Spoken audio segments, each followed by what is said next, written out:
নমস্কার প্রিয় ছাত্রছাত্রীরা, আবারও এসেছি তোমাদের সামনে আগন্তুক ইউটিউব চ্যানেলটি নিয়ে। আজকে আলোচনার বিষয় নবম শ্রেণীর একটি paragraph writing. Write a paragraph within 100 words preparing making, এই পেপার মেকিং অর্থাৎ পেপার কি করে তৈরি করবে তার উপরে একটা paragraph writing 100 ওয়ার্ডসের।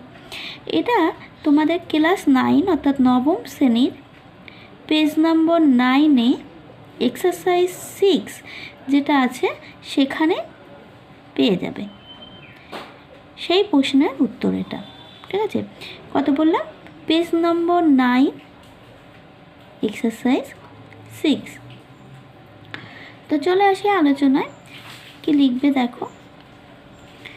At first wood or bamboo is cut up into pieces which are ground into a pulp in a big machine. Then the pulp is put into great tanks and mixed with lime and in order to make the mixture soft and white. Next, the pulp is boiled and passed over a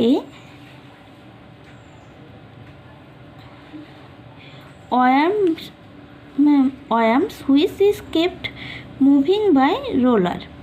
Thus, we have the wet paper which is once again passed through another machine with big roller heated with steam.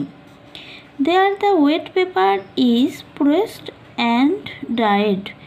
After that, this paper is wound into big rolls and cut into different size such as double crown, double foolscap and demi.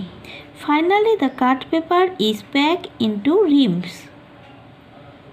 ঠিক আছে, এবার এখানে কতগুলো word meaning দেওয়া আছে দেখো। Grind মানে গুঁড়ো করা, ওয়্যার মেশ মানে তারের জালি, উইন্ড মানে পাকানো। এই যে পেপার মেকিংটা দেখতে পাচ্ছ, এটা খুব ভালো করে মুখস্থ করে রাখবে, এটা তোমাদের জন্য বেশ ইম্পর্টেন্ট। তো আজকে আলোচনা এখানেই শেষ করছি। আর শেষ করার আগে বলে রাখি, যদি তোমাদের আমার এই ভিডিওগুলি ভালো লেগে থাকে অবশ্যই সাবস্ক্রাইব করো আগন্তুক ইউটিউব চ্যানেলটি। আর যারা যারা সাবস্ক্রাইব করে ফেলেছো তারা জানিও কমেন্ট করে কেমন লাগছে তোমাদের আলোচনা। ততক্ষণের জন্য টাটা।